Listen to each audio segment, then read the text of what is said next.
வணக்கம். ஒரு 2000 வருஷத்துக்கு முன்னாடி எழுதின ஒரு சின்ன விஷயம் இன்னைக்கு நம்மள நாமளே கண்ட்ரோல் பண்றதுக்கு ஒரு பெரிய திறவுகோலா இருக்குன்னு சொன்னா நம்புவீங்களா? வாங்க, அது என்னன்னு விரிவா பார்க்கலாம். இதோ திருவள்ளுவர் சொன்ன அந்த பழங்கால குறள் இதுதான். முதல்ல பார்க்கும்போது இது ஏதோ ஒரு புதிர் மாதிரி இருக்கலாம். ஆனா இந்த புதிருக்குள்ள தான் நம்ம மனசையும் செயல்களையும் அடக்கிறதுக்கான ஒரு பெரிய ரகசியமே ஒளிஞ்சிருக்கு. வாங்க இந்த புதிரை நம்ம சேர்ந்து விடுவிக்கலாம்.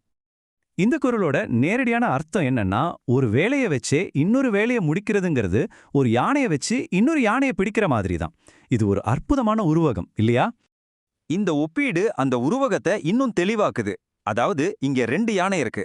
ஒன்னு வசப்படுத்துற யானை, அதுதான் நம்மளோட ஒழுங்குபடுத்தப்பட்ட டிசிப்ளினான செயல். இன்னொன்னு காட்டு யானை, அதுதான் நம்மளோட கண்ட்ரோல் இல்லாத தாறுமாறான செயல். சிம்பிளா சொல்லணும்னா, ஒரு ஒழுங்கான சக்தியை வச்சு ஒரு ஒழுங்கில்லாத சக்தியை அடக்குறது தான் இதோட அர்த்தம். இங்க ஒரு முக்கியமான விஷயம் இருக்கு. வள்ளுவர் சொல்ற அந்த காட்டு யானை சும்மா ஒரு சாதாரண யானை இல்ல. அது ஒரு மதம் பிடிச்ச யானை. அதோட அந்த கட்டுக்கடங்காத குழப்பமான நடத்தை இருக்குல்ல, அது வேற எதுவும் இல்ல, நாம சரியா யோசிக்காம செய்யற நம்ம செயல்களோட ஒரு பிரதிபலிப்பு தான். மதம் பிடிச்ச யானையோட இந்த குணங்களை கொஞ்சம் பாருங்களேன். அவசர அவசரமா ஒரு வேலையை செய்யறது, ஒரு ஒழுங்கு இல்லாம கவனம் சிதறி கண்டதுலயும் தலையிடுறது, நான் தான் பெரிய ஆளுங்கிற அகங்காரத்தோட தெரியறது, இது நம்மளோட சில மனக்கிளர்ச்சியான தருணங்களோட அப்படியே பொருந்தி போகுது இல்லையா? ஆமா, சில நேரங்கள்ல நம்ம செயல்களும் இப்படிதான் இருக்கு. பழங்கால ஞானத்தோட அழகே அதோட நுணுக்கங்கள்ல தான் இருக்குது. இந்த குறள்ல ஒரே ஒரு குறிப்பிட்ட வார்த்தை, அந்த ஒரு வார்த்தை தான் முழு அர்த்தத்தையும் நமக்கு திறந்து காட்டப் போகுது. அந்த சக்தி வாய்ந்த சொல் நனைகவுள். இதோட அர்த்தத்தை சொல்றதுக்கு முன்னாடி இந்த வார்த்தை உருவாக்குற அந்த ஆர்வத்தை ஒரு கணம் உணர்ந்து பாருங்க. நனைகொள் அப்படின்னா ஈரமான கன்னம். இது ஏதோ கவிதைக்காக சொன்ன வார்த்தை இல்லைங்க. மதம் பிடிச்ச யானைக்கு அதோட நெத்தி பொட்டிலிருந்து மத நீருன்னு ஒரு திரவம் வடியும். அது கன்னத்துல வழிஞ்சு கன்னத்தையே ஈரமாக்கிடும். இது எதுக்கான அடையாளம் தெரியுமா? அந்த யானை உச்சக்கட்ட கட்டுப்பாடற்ற நிலையில ஒரு வெறியோட இருக்குன்னு அர்த்தம்.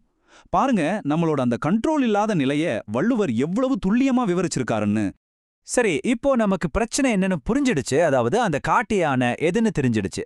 இப்போ அதை எப்படி அடக்கிறது, நம்ம வாழ்க்கையில இதை எப்படி பயன்படுத்துறதுன்னு பார்க்கலாம் வாங்க.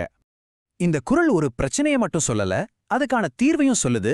எப்படி அந்த மதம் பிடிச்ச யானை கொஞ்சம் கொஞ்சமா இயல்பு நிலைக்கு திரும்புதோ, அதே மாதிரிதான் நாமளும் ஒவ்வொரு நாளும் நம்ம செயல்களை சுயாய்வு செஞ்சு சரி பண்ணிக்கணும். இது ஒரு நடைமுறை வழிகாட்டி. இதோ இதுதான் அந்த பழக்கப்படுத்தப்பட்ட யானை. முதல்ல நீங்க செய்யற செயல்களை தினமும் கவனிங்க. ரெண்டாவது, இது சரியா தப்பான்னு ஒரு உயர்ந்த நோக்கத்தோட அதை எடை போடுங்க. மூணாவது, அடுத்தது என்ன செய்யணும்னு சரியா பிளான் பண்ணுங்க. கடைசியா அந்த பிளானை ஒரு ஒழுக்கத்தோட கவனத்தோட செயல்படுத்துங்க. நம்மளோட ஒழுங்குபடுத்தப்பட்ட செயல்களே நம்மளோட கட்டுப்பாடாத செயல்களை அடக்குற கருவியா மாறிடும். சரி, இந்த மாதிரி தினமும் நம்மள நாமே சரி பண்ணிக்கிட்டா கடைசியில என்ன கிடைக்கும், அதோட இறுதி பலன் என்னன்னு பார்க்கலாமா? நாம நம்ம செயல்களை ஆள கத்துக்கிட்டோம்னா ஒரு உள்நிலை மாற்றம் நடக்கும். அந்த நான் சொல்ற அகங்காரம், அந்த மதம் பிடிச்ச நிலை இருக்குல்ல, அது போயிடும். அதுக்கு பதிலா ஒரு புதிய ஒழுக்கமான குணம் உருவாகும். நாம நல்ல செயல்களோட பாதையில நடக்க ஆரம்பிப்போம். ஒரே ஒரு ஞானத்துளி எவ்வளவு பெரிய மாற்றத்தை உருவாக்க முடியுங்கிறதுக்கு இந்த வார்த்தைகளே சாட்சி.